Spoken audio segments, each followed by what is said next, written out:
¿Qué tal?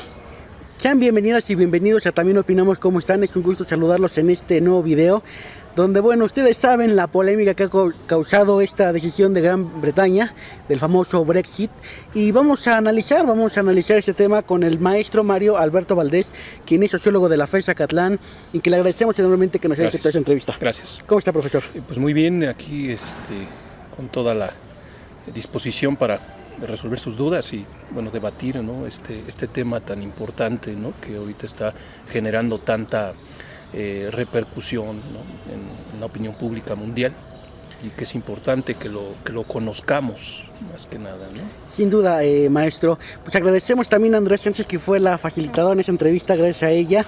Bueno, profesor, estamos ante un escenario internacional incomplejo, como usted bien lo menciona. Así es. ¿En qué contexto se da esta decisión, este referéndum?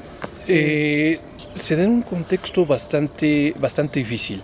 De alguna manera, ya desde hace casi una década, un poco más, se venía, planteando la duda sobre la viabilidad del proyecto del mercado, primero lo que fue el mercado común europeo, después la propia Unión Europea, y esto a final de cuentas genera una incertidumbre, y se agrava todavía viniendo del hecho de que apenas hace, pues ya casi, estamos por cumplir una década, estalló una de las crisis económicas más importantes de los últimos años, tal vez solo equiparable a las grandes crisis petroleras de los años 70, la crisis del 29, incluso algunos llegan a equiparar esta crisis.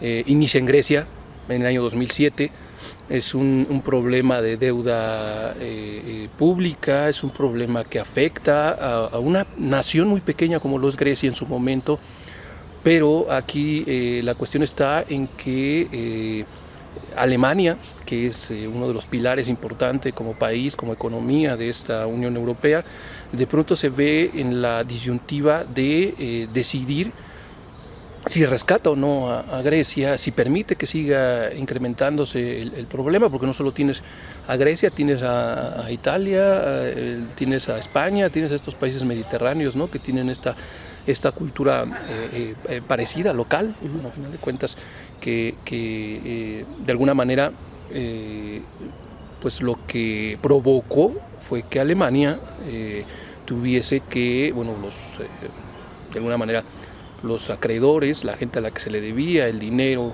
que fue invertido en Grecia, la mayoría alemanes. Históricamente la relación de la migración de Grecia a Alemania ha sido una cuestión durante el siglo XX, ¿no? Desde la época de los años 60 de la dictadura de los coroneles en Grecia. Y bueno, esa relación lleva, repito, a Alemania a tomar cartas en el asunto, pero de una manera que fue vista por la opinión pública europea como la prueba fehaciente de que las decisiones no las tomaban los parlamentos, no las tomaba la gente, sino la tomaban esta élite de banqueros, ¿verdad? De hombres de finanzas, que de alguna manera pues iba a tener consecuencias sociales. La propia ONU llegó a advertirlo después incluso previo a la crisis económica de 2008, dijo: va a haber problemas, se van a desencadenar una serie de movimientos sociales a nivel mundial, estamos en un momento clave, ¿no? Y bueno, vamos a ver ahí las consecuencias. Y posteriormente, algo que no se esperaba, que era de alguna manera el impacto que tuvo en la economía española. La economía española hasta la década de los 90 fue una economía, fue un país que fue el ejemplo, ¿no? De cómo aplicar estas reformas llamadas neoliberales, ¿no? Al final de cuentas se aplican, coincide en los años 80 con la democracia española, y de pronto esto que parecía un ejemplo a seguir para las economías europeas, estalla el escándalo, viene una serie de problemas de corrupción terrible entre por ahí los políticos españoles, y que afecta ahí también a la deuda pública, terrible, y las consecuencias digamos, ya no es un país, es otro país, son dos, y luego pues empieza el efecto, ¿no? Empiezan a alertarse allá por 2009, 2010, de pronto era Italia, de pronto también era Francia, de pronto también era Inglaterra, y eso comenzó a molestar sobre todo a un país como lo es Inglaterra. Digamos, esta unión, esto que llamamos Gran Bretaña, esta unión histórica entre diferentes regiones, ¿no? Que bueno, tienen una historia común, de pronto comienza a generar cierto escepticismo que es aprovechado por estos movimientos populistas que habían estado dormidos durante la década de los 80, la década de los 90. Y bueno, lo que estamos viendo con el Brexit es la culminación de todo un ciclo tal vez de 30, 40 años. Y lo que viene es un ciclo todavía más difícil, porque aunque hubiese, como ahorita se está comentando en los medios de comunicación, aunque llegase a haber otro referéndum, aunque llegase a haber otra, ya la reputación de la Unión Europea quedó dañada. Entonces la viabilidad del proyecto quedó dañada. Sí, es ahí la cuestión bastante difícil, ¿no? La coyuntura, de alguna manera. Profesor, maestro Mario Alberto, sin duda se ha hablado de razones de por qué Gran Bretaña tomó esta decisión, los ciudadanos tomaron esta decisión, desde la migración, que la Unión Europea limitaba la economía de Gran Bretaña, y podemos, ¿no?, detenernos en lo que podría beneficiar o afectar, pero ¿usted vería algún trasfondo de esta decisión que han tomado los ciudadanos, también la política que tiene que ver ahí? Digamos, desde el punto de vista sociológico, yo creo que aquí un fenómeno que comienza a tomar cierta relevancia es el enfrentamiento por primera vez en tal vez, no lo sé, puede ser un siglo o un poco más, ¿no? De pronto el encuentro entre varias generaciones, no solo de europeos, sino a nivel mundial, ¿no? En un mismo contexto histórico. Uh-huh.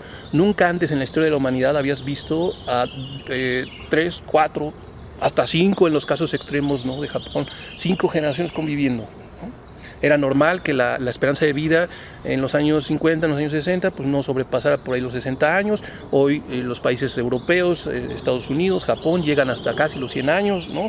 Y esto pues te genera una serie de conflictos sobre la visión, ¿no?, que debería, digamos, la visión, los objetivos que debe tener cada país, ¿no? Incluso lo vemos aquí, tomando el caso de México, ¿no? Por primera vez ves a 4 generaciones de mexicanos conviviendo, una generación que tiene más de 60 años, que no quiere retirarse, no quiere dar digamos, no quiere traspasar, ¿no?, de alguna manera el poder, ¿no?, la responsabilidad sobre esa generación que tiene ahorita 40 años, y esa generación de 40 años de pronto enfrentada a la generación que está entre 20 y 40 años, y lo cual es terrible, ¿no? Ves a estas instituciones públicas, en el caso mexicano, ¿no?, de pronto anquilosadas, igual con una deuda terrible, con problemas administrativos que son difíciles de superar, ¿no? Y pues yo lo veo como un efecto, digamos, como un fenómeno sociológico mundial, ¿no?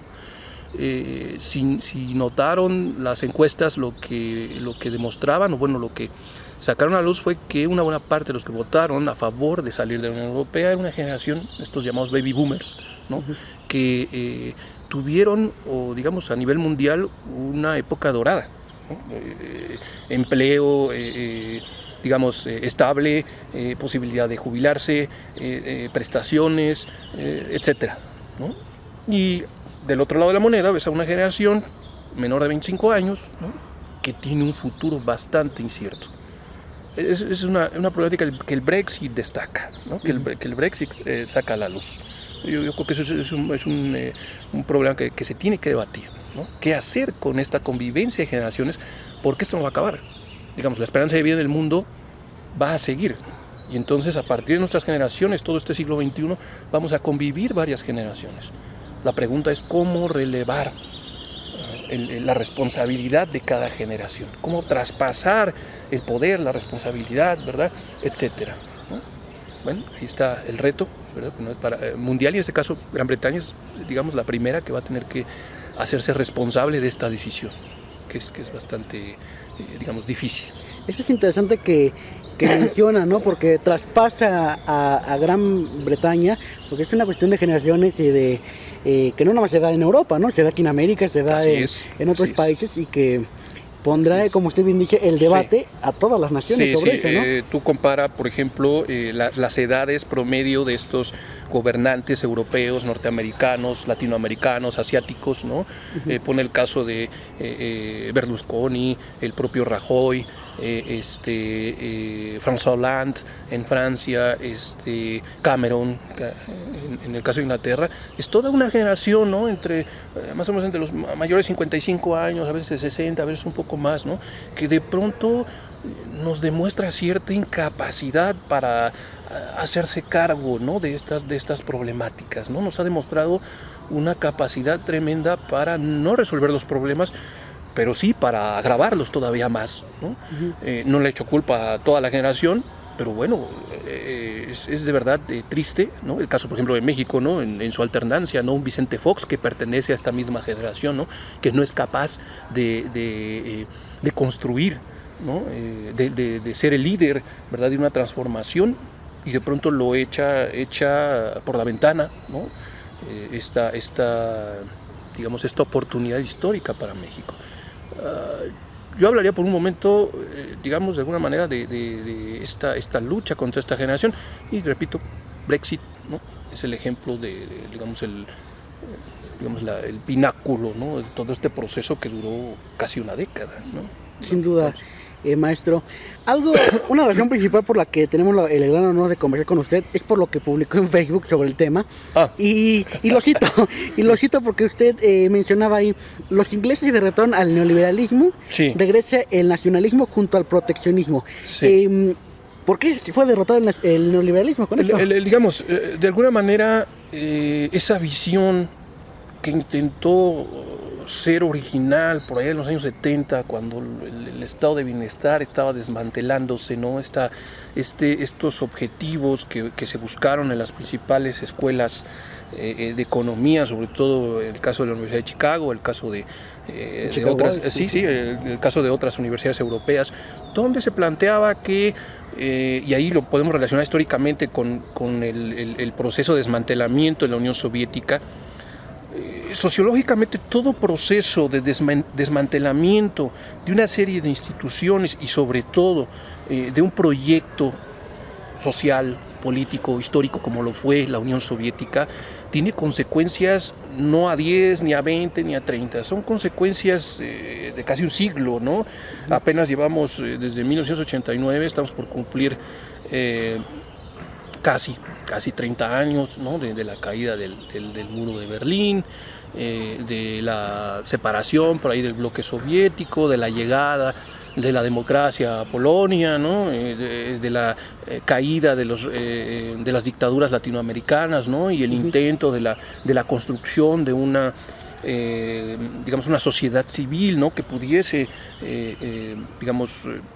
mantener, ¿no? Cierta estabilidad, ¿no? En el siguiente proceso, que ya no era un enfrentamiento entre bloques, era simplemente, digamos, los escombros de un bloque destruido, como lo fue la Unión Soviética. Apenas estamos viendo las consecuencias. Un bloque como la Unión Soviética controlaba Grecia, hasta ideológicamente, a lo mejor no era parte del bloque, pero ideológicamente lo controlaba los Balcanes, controlaba la parte de Siria, es decir, esa relación, ¿no? Entre la Unión Soviética y su periferia era importante para la estabilidad. Lo que estamos viendo hoy es que esa periferia de lo que fue la antigua Unión Soviética, lo que hoy es Rusia, la Rusia de Vladimir Putin, intenta reconstruir lo que se destruyó, ¿no? Digamos, va contra la idea de Francis Fukuyama cuando dijo que la historia había acabado. La historia no ha acabado, la historia continúa, y este enfrentamiento entre estos dos bloques, lo que tiene es que una vez que desaparece uno, el otro, que se declara vencedor y que se declaró vencedor en los años 90, de pronto se ve sobrepasado por la historia, por la política, por la geografía incluso, ¿no? Es decir, este proyecto neoliberal, ¿no?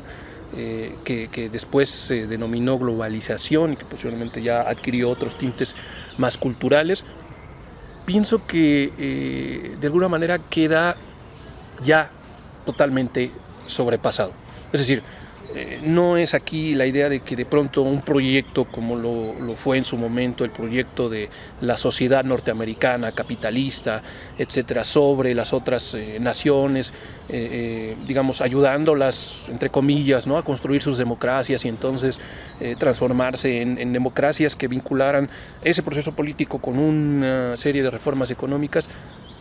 Creo que queda puesto ya, ¿no?, digamos, en esa esquina histórica, ¿no?, que van a analizar los sociólogos y los historiadores del futuro, ¿no?, para preguntarse por qué también fracasó. Aquí no nada más es hablar que fracasó el proyecto soviético, aquí es hablar que fracasó el proyecto norteamericano.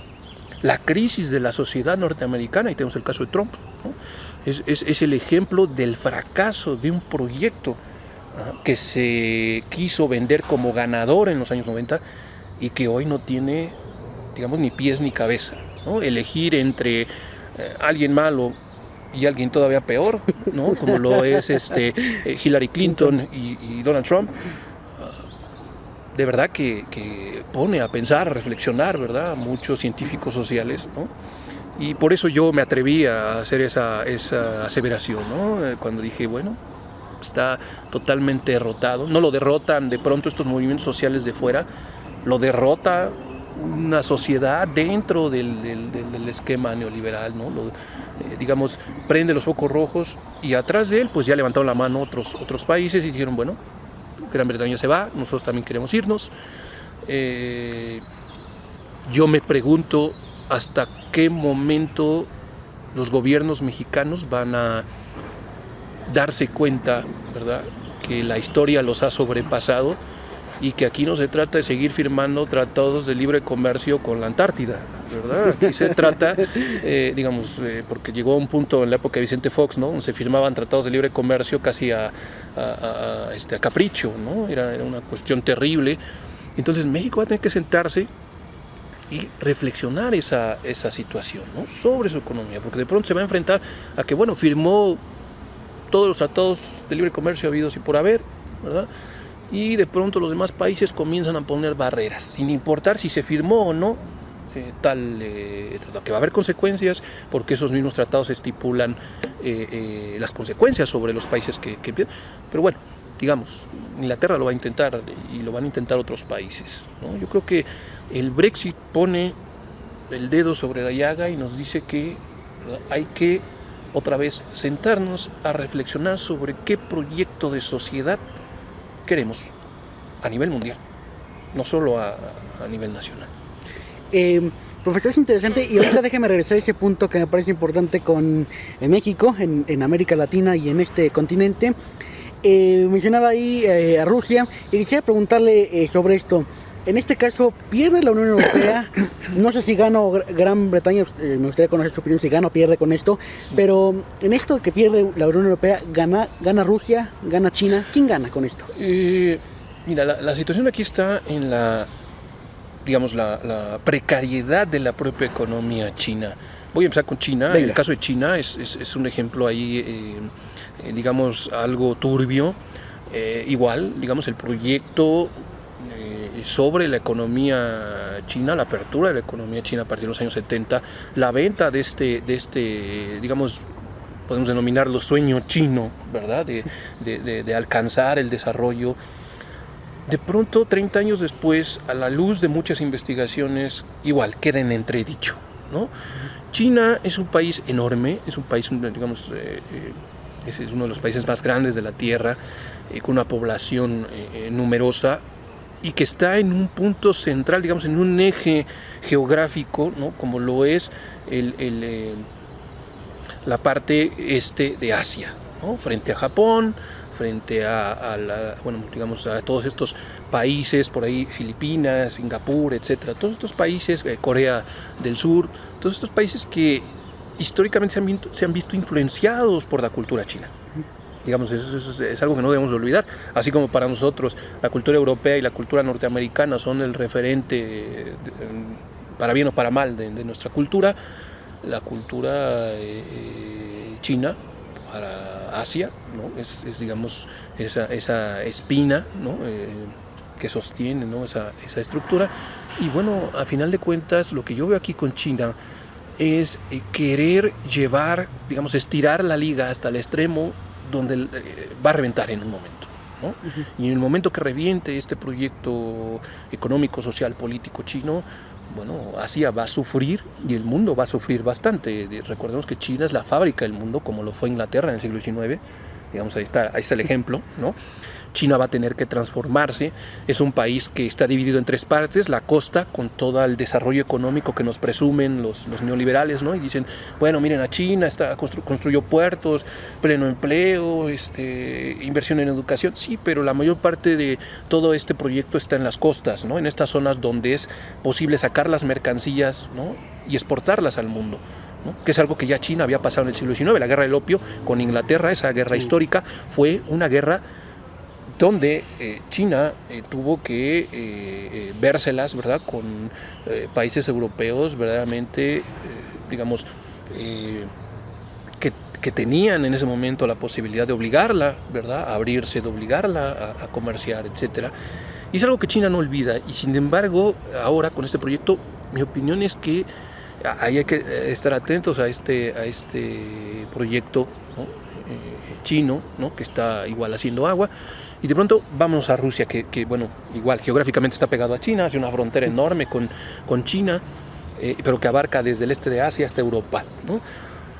Rusia es el ejemplo de un país que geográficamente tiene pocas barreras geográficas. Es una enorme planicie, ¿no? Es una enorme planicie donde el cultivo de cereales, donde la explotación de recursos, sobre todo como el petróleo, minas, etcétera, le da una riqueza enorme.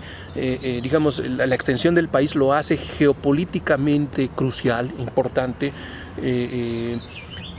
Pero Rusia, debido a esa carencia geográfica de barreras, a excepción del sur, donde tiene el Cáucaso, ¿no?, estas montañas que dividen Turquía de Rusia, Rusia históricamente siempre se ha sentido vulnerable. El tipo de gobiernos a los que Rusia ha acudido siempre, háblese de los zares, háblese de Stalin, háblese ahora de Putin, ¿no?, son esos gobiernos fuertes, ¿no?, que le dan seguridad al ciudadano ruso, discúlpame, al ciudadano ruso, ¿no? El ciudadano ruso de pronto está en la disyuntiva entre de verdad sentirse parte de un proyecto europeo, siendo históricamente, teniendo una relación histórica y cultural con Europa, y ser la puerta para Asia, ¿no? Digamos, si alguna vez Europa no fue invadida por todas estas tribus asiáticas, fue por el sacrificio, ¿no?, de toda esta frontera rusa, ¿no?, que va desde Ucrania hasta los Balcanes, ¿no? Detuvieron el avance de todos estos pueblos, ¿no?, que atentaban que podían haber invadido Europa, y entonces esto te genera un carácter en los rusos, ¿no?, bastante reactivo, ¿no? Es decir, hay que proteger nuestras fronteras, hay que evitar que la OTAN siga extendiéndose, hay que evitar la influencia norteamericana, pero no en un afán, digamos, como se nos quiere vender desde el punto de vista norteamericano, en un afán de conquista, ¿no? Ese afán de conquista que nos quieren vender, yo creo que desapareció por allá con principios del siglo XX en Rusia, y ahora, más que un proyecto de conquista o de expansión, es un proyecto de contención, ¿no? Y llega en un momento donde la economía rusa pasa verdaderamente una situación bastante difícil. La caída de los precios del petróleo, por ahí, por ahí la devaluación del propio rublo, etcétera. Y eso pone a Rusia bastante, digamos, sensible ante los temas europeos. Y ahora con una Gran Bretaña que de pronto se separa, pues quedamos con dos polos, ¿no? Una Rusia que, aunque está pasando problemas económicos, militarmente ha crecido, y del otro lado un aliado primordial de los Estados Unidos, como lo es Gran Bretaña, dispuesta a influir sobre los demás países, y entonces pues tienes a una Europa en medio de dos titanes, ¿no? Vamos a ver en los siguientes años hasta dónde llega esa posibilidad de influir sobre los europeos, ¿no? Se van a defender como se han defendido históricamente. El eje Francia, ahora vamos a ver una especie de eje Francia-Berlín, ¿no?, por mantener el proyecto europeo, Yo a veces a mis alumnos les platico esto, les hago digamos, les dibujo por ahí una idea, ¿no? Y les digo, miren, históricamente, si lo vemos sociológicamente, la relación entre Alemania y sus vecinos europeos, en el caso de Rusia, el caso de Gran Bretaña, es paradigmático. Digamos que el que empieza la fiesta son los demás, ¿no? Y de pronto los alemanes, y eso incluso en la opinión pública lo resiente, ¿no? Los alemanes dicen, bueno, ya se acabó la fiesta, ¿quién paga? Y todos voltean a ver a Alemania, ¿no? Y dicen, pues tú pagas, ¿no? Tú pagas. Pasó en la Primera Guerra Mundial. La Primera Guerra Mundial, recordemos que el enfrentamiento en la Primera Guerra Mundial era entre Francia, una Francia que no quería ver el crecimiento, por un lado, de sus vecinos, sobre todo hablamos de Austria, hablamos del Imperio Turco, hablamos de Francia, buscando en la Primera Guerra Mundial por ahí detener esa influencia, Inglaterra apoyando a otros países también para detener esa influencia. Y de pronto al final de la Primera Guerra Mundial vemos que quien paga las consecuencias, quien tiene que pagar los gastos de guerra, es el que entró al último, ¿no? Alemania. Entonces, yo siempre recomiendo como sociólogo que hay que estudiar la historia, hay que estudiar la geografía, hay que estudiar la sociología, ¿no? Antropología, ¿no? Para entender qué está pasando. No son determinantes, pero sí, digamos, influyen hasta cierto punto sobre las decisiones futuras. No estamos conscientes a veces de esa herencia histórica, ¿no? Sin duda, profesor, déjeme regresar al tema del neoliberalismo y de América Latina. Sí. Usted dijo, ¿no? Los ingleses derrotaron al neoliberalismo allá en Europa. De pronto. Y ha dicho que, bueno, hay que reflexionar aquí en el caso de México a ver hacia dónde ir. Con un gobierno como el que tenemos, con un contexto mexicano como el que tenemos y también en América Latina, ¿cómo está? ¿Usted ve que aquí en este país, en América Latina, puede ser derrotado el neoliberalismo de alguna forma como allá? ¿Diferente? Creo que desafortunadamente, y aquí sí, mi idea es la siguiente sobre esta reflexión. De alguna manera, siempre se ha dicho que es necesario un enorme proyecto, digamos, nacional, ¿no? Para, digamos, atacar, ¿no? Las decisiones de esta, de pronto, élite política económica, ¿no? Que aparenta dominarnos, ¿no? Estamos hablando de por primera vez en México, en muchos años, tal vez desde la época de Porfirio Díaz, nos había formado una élite, ¿no? Ver los mismos nombres en la política repetidos, los mismos empresarios, los mismos apellidos repetidos. Años habían pasado de que México no había formado esta élite. Ahora, no ha habido una revolución como en el caso de la revolución por allá de 1910, ¿no? Donde esta élite porfirista fue destruida, fue exiliada, fue para conformar otro grupo, ¿no? Entonces, mi idea es que con el caso del propio proyecto neoliberal, como en el caso de muchos otros proyectos, los cambios son cambios que deben de buscarse como proyectos pequeños. Digamos que el siglo XX nos ha demostrado que estos proyectos de ingeniería social enormes, llamados neoliberalismo, llamado Unión Soviética, ¿no? Estos proyectos grandes, ¿no? Donde de pronto tiene que haber una unión, ¿no? de todos los seres humanos para entonces cambiar. Creo que lo que nos ha demostrado el siglo XX es que esos proyectos tarde o temprano fracasan, tarde o temprano caen por su propio peso, ¿no? Es imposible unir, ¿no? la visión de cada. Veamos, por ejemplo, el caso de Latinoamérica, ¿no? A veces nos vemos históricamente como una sola región, ¿no? Pero hay que entender, por ejemplo, que en el caso de México hay diferentes regiones, que en el caso de Chile o de Argentina hay diferentes regiones, y que si es difícil ya poner de acuerdo, ¿verdad?, a países, voy a poner el ejemplo de la Unión Europea, si es difícil poner en un acuerdo a países cercanos, históricamente cercanos, como es España, Francia, Inglaterra y Alemania, que tienen diferentes lenguas, aquí el caso de tener una sola lengua no parece una ventaja. De pronto del río Bravo hasta la punta de Argentina, de pronto pareciera que no habláramos el mismo idioma, ¿no? Cada quien ve su proyecto nacional, eso pasó desde los proyectos de independencia, ¿no? Cada quien jaló para su lado, carecemos de esa capacidad de entendernos verdaderamente, ¿no?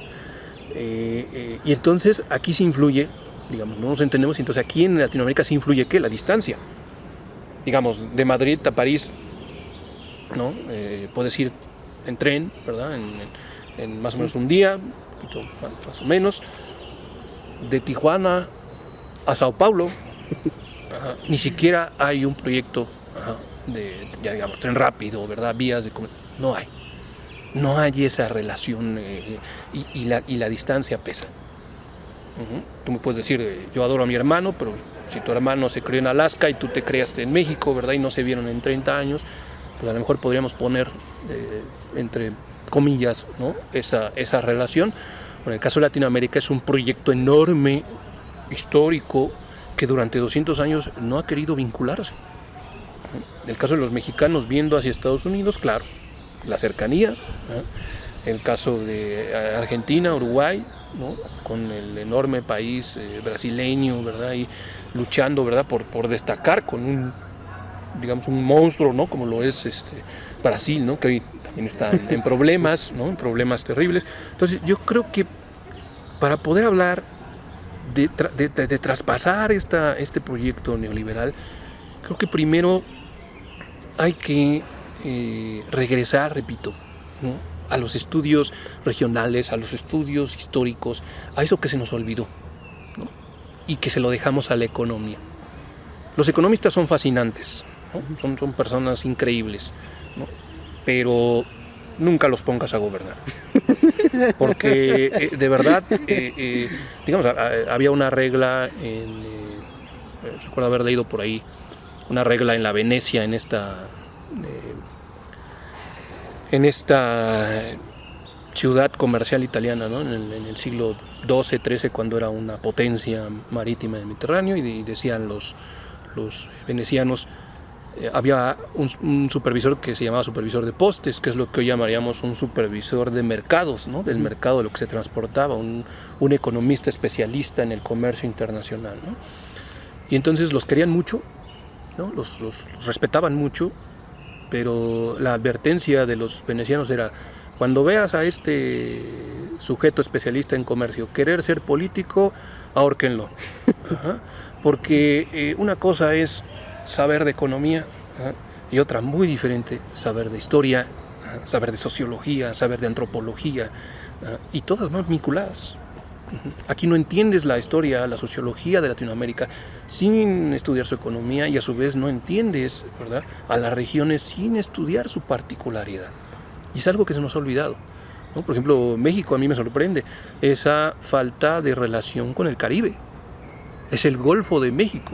Geopolíticamente deberíamos estar ahí metidos. Claro, tenemos encima Estados Unidos, pero digo, ese es un ejemplo de muchos, ¿no? Porque para pensar en un proyecto verdaderamente continental, cultural, que nos acerque, es dejar a un lado estos proyectos enormes, ¿no? Que nos hablaban de estas utopías, ¿no? Donde íbamos a ser un solo país, etc. No, es sentarnos a ver, como en el caso de México, sentarnos a ver qué está pasando con las regiones, ¿no? El caso ahorita, por ejemplo, de la lucha de los maestros, ¿no?